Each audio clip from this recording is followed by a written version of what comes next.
Silakan duduk Bapak Ibu dikasih Tuhan. Puji syukur kita boleh merayakan Natal tahun ini lebih meriah dari tahun-tahun sebelumnya.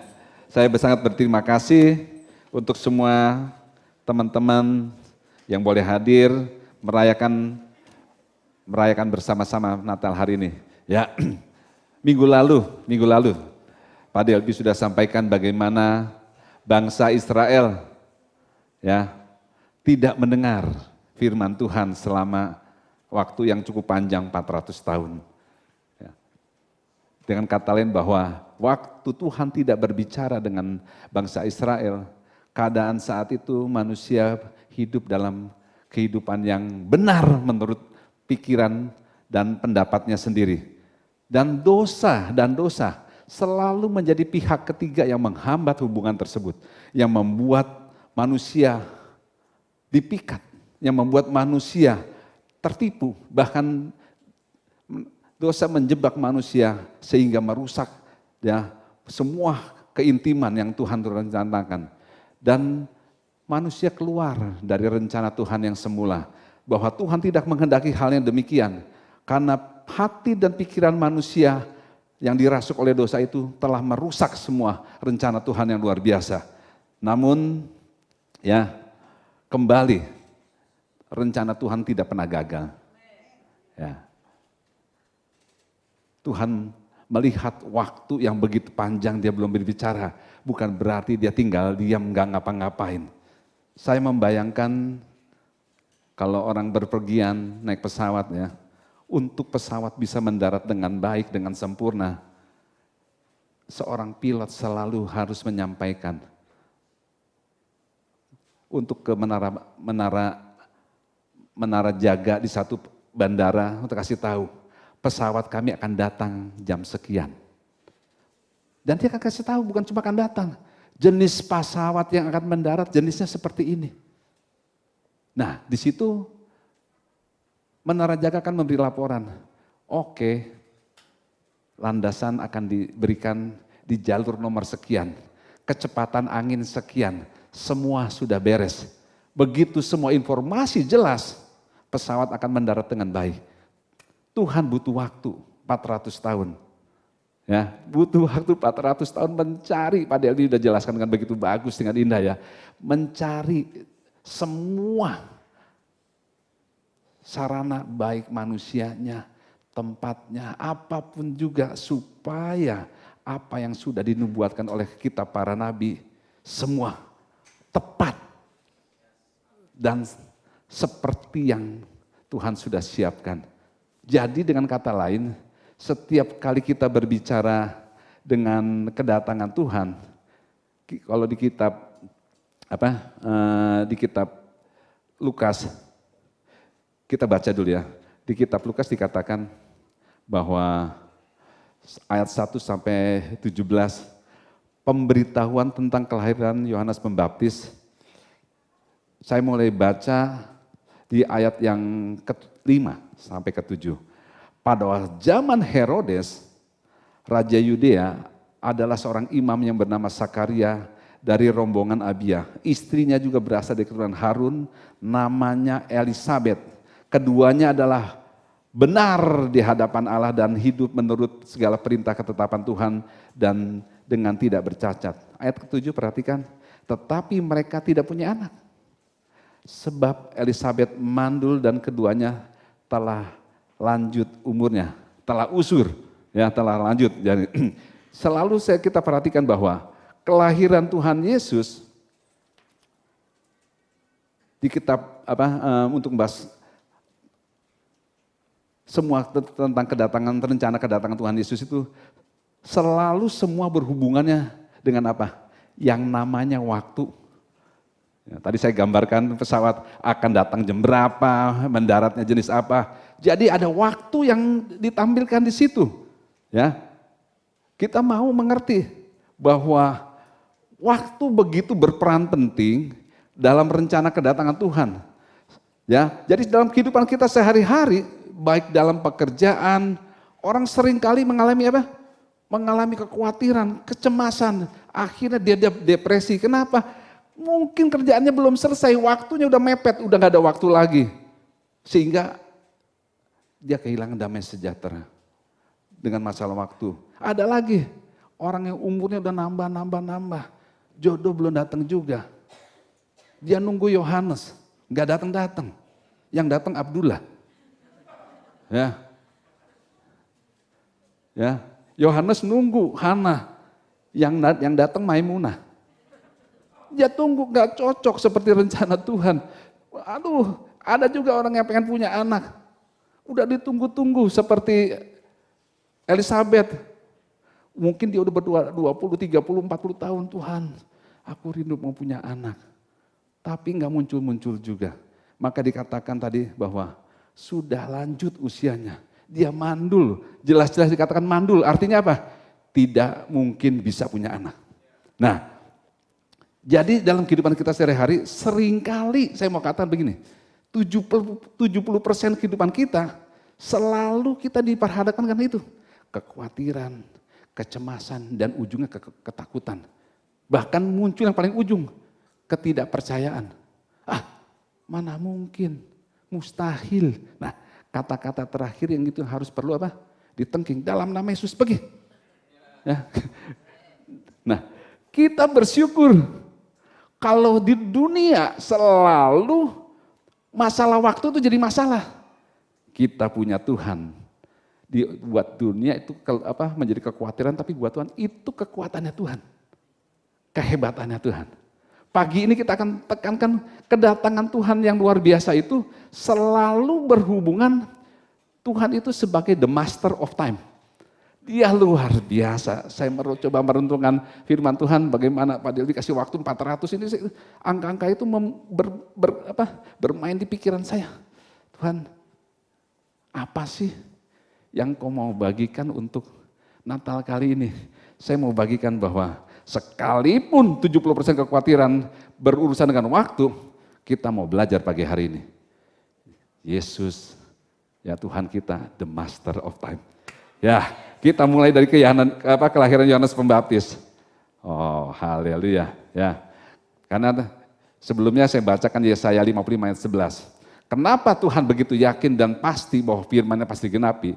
Yesaya 55 ayat 11 katakan, demikianlah firman-Ku yang keluar dari mulutku, ia tidak akan kembali kepadaku dengan sia-sia, tetapi dia akan melakukan apa yang kukehendaki dan akan berhasil dalam apa yang kusuruh kepadanya, apa yang kuperintahkan kepadanya. Jadi kalau Tuhan udah ngomong, udah pasti nih. Tapi yang kita mau tahu bagaimana cara bermainnya Tuhan. Yang saya senang tuh ya, kita tahu nih Tuhan hebat. Tapi cara mainnya kita sering gak ngerti. Nah ya, kita lihat dari Yohanes Pembaptis. Dalam agendanya Tuhan Yesus, Yohanes itu menjadi apa? Yohanes Pembaptis akan lahir menjadi pembuka jalan buat Tuhan. Makanya dia datang dulu ke Elizabeth, khususnya kepada suaminya. Nanti kamu akan punya anak. Hah? Punya anak? Yang benar nih. Ya. Gue udah doa 30 tahun, 40 tahun gak keluar-keluar. Udah ditungguin lama gak dapet-dapet. Bagaimana itu mungkin? Pak Delvi ceritakan seperti itu ya. Hal itu menjadi sesuatu yang boleh dibilang tidak sebagai seorang tidak percaya. Kenapa? Posisi dia sebagai seorang imam. Masa dia bertanya seperti itu gitu loh. Padahal dia udah mempelajari seorang imam itu pasti mengerti. Apa-apa yang Tuhan sudah perintahkan, firmankan. Nah, sedangkan pada saat itu mungkin Elizabeth umurnya udah 60. Kalau menurut secara medis, perempuan yang kira-kira 45 tahun ke atas, ya, seringkali mereka masuk masa yang namanya menopause. Artinya sel telur itu sudah tidak berproduksi lagi. Kalau dicek-cek, telurnya udah enggak ada. Makanya disebutin Elizabeth mandul. Artinya kalau secara medis di USG udah nggak ada tuh. Ya, udah bilang bener-bener nggak mungkin dia akan punya anak. Nah, tapi yang luar biasa ya, dikatakan Lukas 1 ayat 7, Elizabeth mandul dan kedua yang telah lanjut itu. Tapi satu sisi Tuhan juga lagi bermain. Dia mau buka menyambungkan keadaan itu dengan keadaan Maria. Satu, Elizabeth sudah sepupunya Maria ini umurnya 60 tahun ke atas mungkin ya, menurut saya kira-kira kan udah lanjut, udah gak punya anak, nah kira-kira segitu. Sekarang Tuhan lagi ngomong nih, lewat malaikat Gabriel, pada Elvis nyampein seperti itu. Dikatakan Maria gadis remaja. Gadis remaja, satunya udah mau nenek-nenek, satunya baru mau habis puber. Ini nyambungnya gimana nih? Ya, nyambungnya gimana? Maria kaget, hah? Gua mau hamil. Astaga naga. Nah, ya, karena firman Tuhan katakan, Tuhan menunggu waktu yang tepat untuk dapatkan seorang perawan. Di Alkitab dikatakan seorang perawan, artinya sangat sulit ditemukan saat itu seorang gadis yang suci, yang masih perawan. Karena dosa sekali lagi telah merasuk dan merusak semua tatanan firman yang Tuhan nyatakan bahwa kuduslah engkau sebab aku Allah yang kudus. Sangat sulit ditemukan saat itu. Sampai Tuhan menemukan bukan cuma perawan, hatinya, hidupnya seperti itu yang Tuhan inginkan. Wow, itu saya bilang. Tapi sekarang nyambungnya gimana? Satu udah mau nenek, satu baru masa akil balik. Ya, jangan-jangan kalau orang dunia bilang, yang benar cerita begitu. Mana mungkin? Ini udah sebegini usur. Ketemunya kapan? Tapi lagi-lagi hebatnya Tuhan Yesus, firman Tuhan bermain seperti ini. Ya, walaupun Yohanes Pembaptis dan Tuhan Yesus berselisih umur yang banyak, mungkin susah buat kita, otak kita mengatur untuk menerima apa yang mau firman katakan. Tapi kita lihat dulu, mundur satu, keluar sedikit, Matius 13 ayat 11 sampai 13. Matius 13 ayat 11 sampai 13. Jawab Yesus, kepadamu, kepada kita orang percaya, diberitahukan karunia untuk mengetahui kerajaan Allah. Kepada kita orang percaya, diberikan karunia untuk mengetahui kerajaan Allah. Tetapi kepada mereka yang tidak mau percaya, tidak. Itu, lihat kalau di Malaikat 3 ayat 18, aku akan membuat perbedaan. Salah satunya apa? Tuhan akan membuat perbedaan. Orang yang percaya dan orang yang tidak. Salah satunya, kamu gak akan mengerti. Firman berbicara yang supranatural, kamu masih bermain di alam natural. Alam yang biasa-biasa aja. Kita nih warga kerajaan Allah yang bermain di supranatural. Dunia tidak akan bisa mengerti kalau kamu menceritakan bagaimana hebatnya Tuhan kita. Jadi jangan marah. Kalau mereka gak ngerti, dia bilang, masih bodoh deh. Jangan heran, makanya kita harus punya hati yang seperti Kristus. Memberikan hikmat untuk bagaimana masuknya ke situ. Oke, saya lanjutkan di 12 bilang begini. Karena kepada siapa yang mempunyai, kepadanya akan diberi. Sehingga ia berkelimpahan. Tetapi kepada yang tidak mempunyai, apapun yang ada padanya akan diambil daripadanya. Itulah sebabnya aku berkata-kata dalam perumpamaan kepada mereka. Sekalipun mereka melihat, mereka tidak melihat. Sekalipun mereka mendengar, mereka tidak mendengar dan tidak mengerti. Wow, makanya dari tadi saya udah bilang, berbahagialah kita mempunyai Allah yang luar biasa. Karena kita sedang bermain dengan Allah yang keren, yang luar biasa. Ya, nah saya lanjutkan. Saat ada nubuatan, ya, saya lanjutkan. Bagaimana si Yohanes Pembaptis ini sama Tuhan Yesus ini bisa nyambung. Jadi pada saat nubuatan mengatakan bahwa Yesus akan dilahirkan di Bethlehem, ya, sedangkan Yusuf dan Maria tinggal di mana? Di Nazaret. Gimana caranya? Kalau lihat di peta dari Bethlehem ke Nazaret ke Bethlehem, perjalanan jauh. Enggak kayak sekarang, Jokowi bikin tol nyambung cepat ke sana. Enggak. Ya. Nah, buat saya juga kalau saat itu gimana bayangin, enggak gampang. Nah, saat itu juga Tuhan gerakin Kaisar Agustus untuk buat apa? Buat sensus. Bapak Ibu bayangin di Indonesia yang namanya sensus, itu butuh waktu yang sangat panjang dan enggak gampang. Saya bayangin di sensus tanya, keluarga Ibu Jen berapa orang? Bener nih, ini ada tinggal sini, alamatnya KTP sesuai ya, satu tuh. Kalau sekarang gampang, dia naik motor, door to door, dari zaman dulu, astaga, mana ada motor, ojek nggak ada, ya, titipan kilat nggak ada, semua nggak ada, harus dengan jalan kaki. Masa naik onta untuk orang-orang kaya, nggak bisa. Ya, sangat sulit, sangat complicated untuk sebuah sensus. Dan firman Tuhan katakan, sensus ini adalah sensus yang pertama. Artinya belum ada pengalaman kesalahan di mana-mana. Betapa complicatednya. Saat itu saya ngebayangin, wow, Tuhan gerakin. Kalau digerakin lurah, camat susah. Kaisar. Artinya kalau kaisar yang menentukan, harus dilakukan. Gimana caranya? Harus ini. Tapi masalahnya begini, wilayah di Timur Tengah itu nggak segampang, seindah yang kita bayangin. Oh, kalau di sini lewat Sudirman belok ke Kuningan, oh gampang. Dulu nggak ada peta, sulit. Dan di perjalanan banyak hal-hal rintangan. Tanahnya gersang, transportasi terbatas. Dan mereka harus mendaftar dari semua daerah di wilayah kaisar tersebut. Harus, kata-kata harus menyatakan bahwa ada suatu perintah yang mutlak yang harus dilakukan. Dan Tuhan gerakan raja itu untuk, kaisar itu untuk melakukan hal itu. Nah, misalnya kalau sensus itu pendataannya telat, artinya apa? Pasti Tuhan Yesus juga mungkin gak lahir di Bethlehem. Kemungkinannya besar sekali, gak mungkin bisa tepat waktu lahir di Bethlehem.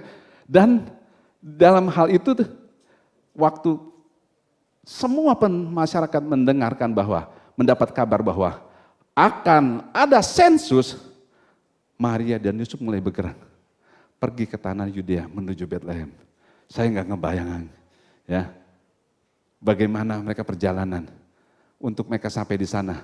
Saya nggak ngebahas bagaimana yang Maria yang masih darah muda tuh, dia setelah berjumpa dengan Elizabeth, Bet, lu beneran lu bunting lu. Gue pikir malaikat ngomong bohongan. Lu berapa bulan lu? 6 bulan. Kalau orang yang nggak percaya bilang, lu bunting apa kembung? Kembung kali, ya betul. Malaikat yang bilang saat ini dia bulan yang ke-6, ya bukan kembung, ya itu pasti dia pasti hamil. Nah, dengan kata lain, kalau sensus itu meleset, bisa dibayangkan Tuhan Yesus tidak akan tidak akan bisa tepat waktu itu, mungkin nggak lahir di Bethlehem. Karena gimana? Mungkin bisa meleset di mana nih? Semua orang mendekar untuk datang ke sana, ke Yerusalem. Tapi yang paling keren lagi satu lagi ini. Kita bayangkan, nah ini ya Tuhan Yesus sama Maria naik keledai ya. Naik keledai artinya apa? Itu kendaraan yang dipakai untuk orang-orang kelas yang kasta bawah lah. Kalau orang-orang kaya sekarang naik Mercy, dulu naik onta. Yang paling mewah onta, nggak ada yang lain. Nah, untuk yang kalangan bawah, kalau ada keledai, jarak jauh, perempuan capek, naik keledai. Nah, sekarang yang paling keren ini. Nah, ini, Lukas 2 ayat 21-38. Saya percepat karena waktu saya sangat singkat. Di sini dikatakan ya, di sini ada seorang Nabi Allah, namanya Simeon. Simeon dia begitu rindu. Tuhan, kapan restorasi buat Israel terjadi? Waktu orang mempunyai pengharapan, kerinduan untuk mau mengerti rencana Tuhan, dia memberikan dirinya hidup, bukan berusaha kudus, hidup untuk menjaga bagaimana Tuhan berbicara sedemikian jelas. Tapi Tuhan bilang begini, engkau tidak akan mati. Tuhan Yesus bilang. Padahal kita bisa bayangkan, Simeon itu udah tua, udah lanjut. Tuhan bilang, engkau tidak akan mati sebelum engkau melihat Mesias Sang Juru Selamat. Kalau buat saya dan resiko besar orang menyampaikan sesuatu. Lu gak akan mati. Kan gue udah jenggotnya panjang begini, masa gak mati? Gue udah tua banget, udah lama nungguin gak datang-datang. Kapan restorasi itu terjadi? Tapi Tuhan bilang, sebelum kau melihat Mesias, engkau tidak akan mati. Nah, masalahnya ya Tuhan, ya, jadi ada satu cerita yang menarik buat saya. Satu sisi Tuhan siapin Yohanes Pembaptis buka jalan, satu sisi Tuhan pakai Maria untuk lahir Tuhan Yesus, tapi dalam perjalanan ya sampai Bethlehem ngelahirin. Masalahnya Simeon juga nggak tahu Tuhan Yesus lahir ada di mana, nggak tahu juga. Tapi itu kerennya Tuhan. Tuhan Yesus, Tuhan Allah kita adalah God is the master of time. Dia bisa atur sedemikian waktu untuk supaya apa yang dia firmankan terjadi seperti yang dia perintahkan. Ya, mungkin kita bisa pikir Simeon mungkin umurnya udah 100 tahun kah? 100 tahun lebih. Bahkan dia bilang, Tuhan gue udah lama banget nungguin gak mati-mati nih. Tapi engkau janji, kayaknya aku sebelum ngelihat, aku pas akan nggak akan mati. Aduh, Tuhan ampun sekarang aja deh. Badan udah kayak begini nih nggak enak. Mungkin bisa begitu ya. Saya ngebayangin orang udah tua, udah nungguin kerjanya hidupnya di bait Allah. Ada satu perempuan lagi namanya Hana. Dia just tunggu, dia percaya Tuhan berjanji pasti digenapi. Satu kali kejadiannya gini. Tuhan Yesus setelah waktu setelah lahir, Maria melahirkan, orang Israel punya tradisi. Hari ke-8 dia harus menyerahkan bayi Yesus itu ke bait Allah, kepada Tuhan untuk dipersembahkan kepada Allah. 8 hari. 8 hari adalah menurut hukum Taurat adalah waktu orang Israel, hukum Israel itu harus lepas dari kenajisannya. Ya, 8 hari itu kalau udah ngelahirin keluar lelehan segala macam itulah najis. Tapi setelah 8 hari dia harus bawa anak itu serahkan pada Tuhan untuk disunat. Ya, bisa bayangkan Bapak Ibu? Pada waktu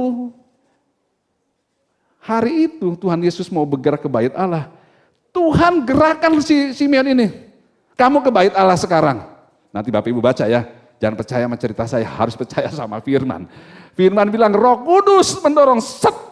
Simeon lu ke bait Allah sekarang. Dia nggak tahu mau ngapain, pokoknya lu ke bait Allah. Pas ke bait Allah, dia lihat Yesus lagi digendong. Segala macam. Lalu diambil gitu.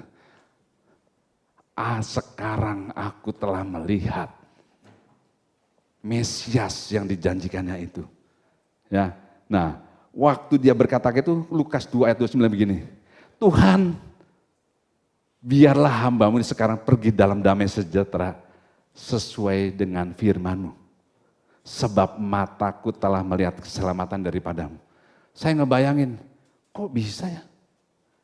Tuhan Yesus hari itu datang ke bait Allah, Simeon juga ketemu di situ. Matanya tahu yang ini Yesus. Kalau kita hidup berjalan bersama Tuhan, kita pasti dipimpin oleh Roh Kudus itu yang ada di dalam diri kita. Enggak perlu khawatir bagaimana. Jangan bilang, mana mungkin kayak tadi, mustahil. Nah, sekali lagi apa? Harus di apa? Yakobus 4:7, tunduklah, setujulah dengan firman, lawanlah ketidakpercayaan itu. Karena yang tidak percaya itu selalu iblis. Iblis tidak pernah percaya Yesus itu luar biasa. Ya, dia nggak pernah percaya karena dia mau orang menganggap iblis yang disujud, yang disembah. Nah, kalau kita berpihak pada Tuhan, saya bisa bayangkan, dia pasti ambil 70 atau 80% kekhawatiran kita yang berkaitan yang namanya waktu. Kalau hari-hari ini kita menghadapi hal-hal yang boleh dibilang ketidakpastian, bahkan dunia bilang 2023 begini, terserah. Itu berita dunia, tapi berita firman Yeremia 29:11, aku tahu rancangan apa yang ada padaku mengenai kita semua, orang-orang percaya. Rancangan damai sejahtera, bukan rancangan kecelakaan, masa depan yang penuh harapan. Itu yang harus kita dengar hari ini. Kalaupun saya lihat gambar, aduh Tuhan Yesus ya didatangi domba sama orang Majus. Saya bilang bukan gambarnya salah. Memang para gembala datang ke palungan pada waktu bayi, spesial. Orang-orang sederhana dia datangi. Tapi orang Majus datang ketemu sama Tuhan Yesus bukan bayi. Bukan bayi. Ya, kalau ini kasih ada bayi Yesus lagi di palungan, enggak. Saya ngebayangin Tuhan Yesus lagi main mobil-mobilan dari kayu. Tiba-tiba orang Majus itu datang bawa persembahan. Diintip, apa itu? Saya bisa ngebayangin. Dan umur segitu kita bisa tahu bahwa semua nubuatan yang Tuhan berikan itu pasti ya dan amin. Ya, rencana kedatangan Tuhan itu bukan hanya menarik orang-orang biasa, tapi orang-orang yang luar biasa digambar di sini.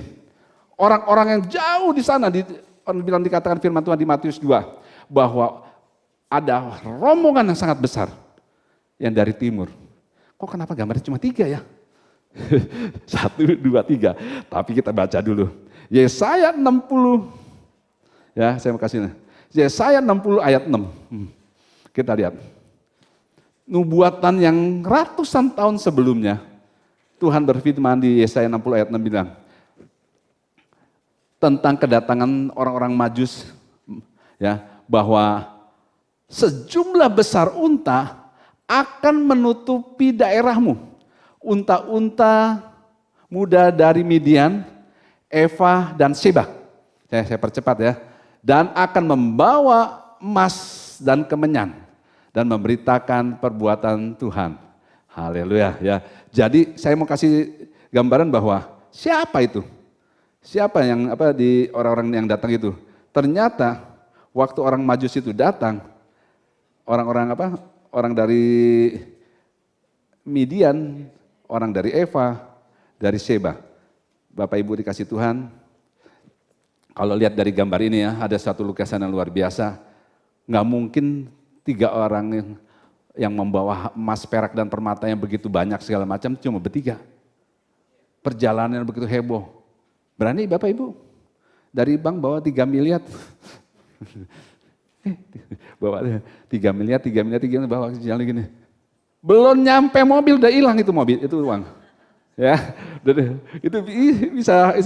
Nah, emas dipersembahkan untuk melambangkan bahwa bayi Yesus adalah Raja yang agung, Raja yang luar biasa, yang sering Mari ketiga ayat 3 dikatakan bahwa ia duduk seperti orang yang memurnikan dan mentahirkan perak, dan ia mentahirkan orang Lewi, menjadikan mereka seperti emas dan seperti perak, supaya mereka menjadi orang-orang yang mempersembahkan korban yang benar kepada Tuhan. Jadi artinya bahwa emas itu adalah suatu penghormatan posisi Yesus yang agung dan mulia, yang luar biasa. Sedangkan kemenyan melambangkan bayi Yesus yang akan menjadi imam agung. Ya, kalau orang Batak bilang itu namanya Haminjon. Sini orang Batak mengatakan Haminjon. Ya, artinya kemenyan itu Haminjon, orang Batak bilang. Ya, nah, bahkan mur, bayi Yesus dikasih mur. Buat apa mur? Ternyata mur itu juga merupakan persiapan kelak waktu Tuhan Yesus mati untuk menebus dosa manusia. Di Yohanes 19 ayat 39 dikatakan, menuliskan bahwa juga Nikodemus datang ke situ. Dialah yang mula-mula datang pada waktu malam kepada Yesus membawa campuran minyak, mur dan minyak gaharu, kira-kira 50 kati beratnya waktu Tuhan Yesus mati. Tujuannya apa? Sebagai untuk dibalsem, diawetkan, supaya apa yang itu tidak lekas busuk. Saya membayangkan, Tuhan atur sedemikian waktu yang sangat panjang, yang komplikasi segala macam, tapi semua terjadi seperti apa yang Dia firmankan. Artinya apa? Kita saat ini bukan lagi merayakan bayi Yesus yang terus terbaring di palungan. Bukan.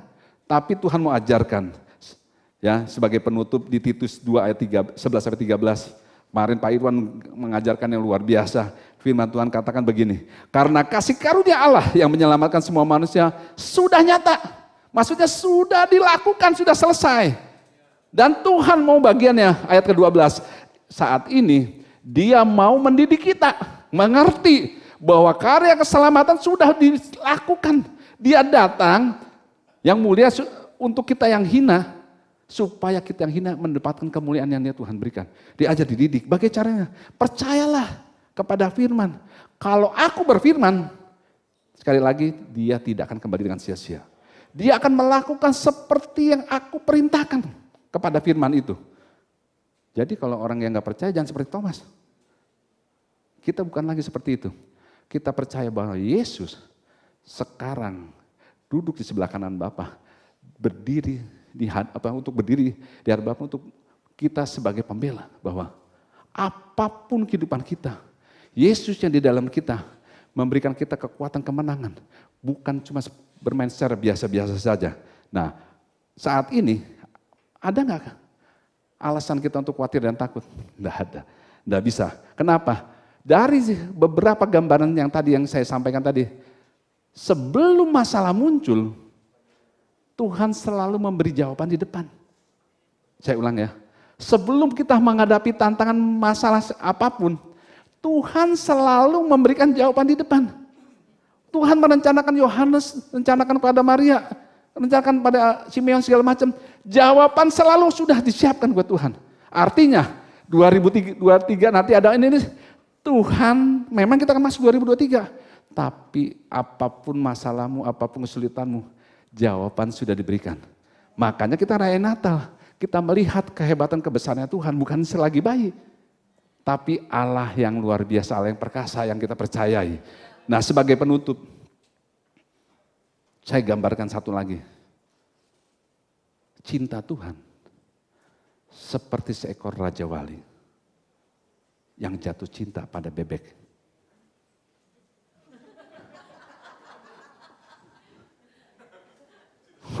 Mana mungkin, kembali mana mungkin raja. Saya ulang, kasih Yesus yang begitu agung luar biasa, seperti seekor raja wali, penguasa udara yang bisa menghadapi badai, menghadapi tantangan kehidupan.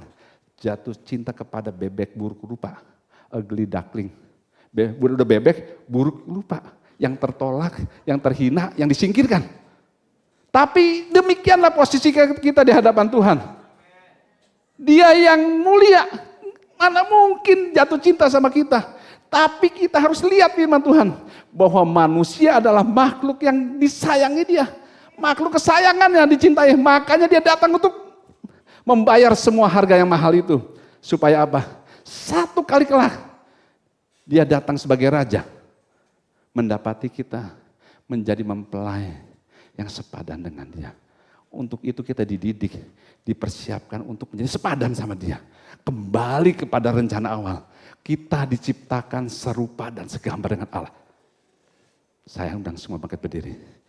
Bapak, kami ucap syukur untuk Natal yang kami boleh rayakan bersamamu Tuhan. Engkau yang mulia, Engkau yang luar biasa, Engkau yang kaya, Engkau yang hebat, Engkau yang tak bercacat. Kau tanggalkan itu semua untuk datang menebus kehidupan kami yang buruk itu, supaya semua kemelimpahan kemuliaan-Mu itu kami terima. Engkau menanggung semuanya Tuhan. Tidak ada Allah yang seperti Engkau. Kami percaya Tuhan, pada saat jemaat-Mu, umat-Mu dengar firman Tuhan, roh mereka akan bergelora Tuhan. Roh mereka akan menyala-nyala. Dan mereka akan percaya, Yesus bukan hanya datang untuk menyelamatkan, tapi mendidik, membawa kita untuk menjadi seperti Yesus. Terima kasih Bapakku, Engkau dahsyat dan ajaib. Engkau memberkati seluruh jemaat yang ada. Dengan semua janji yang sudah Engkau berikan, mereka diberikan kekuatan, kemampuan untuk meraih semua janji itu. Di dalam nama Tuhan Yesus. Amin.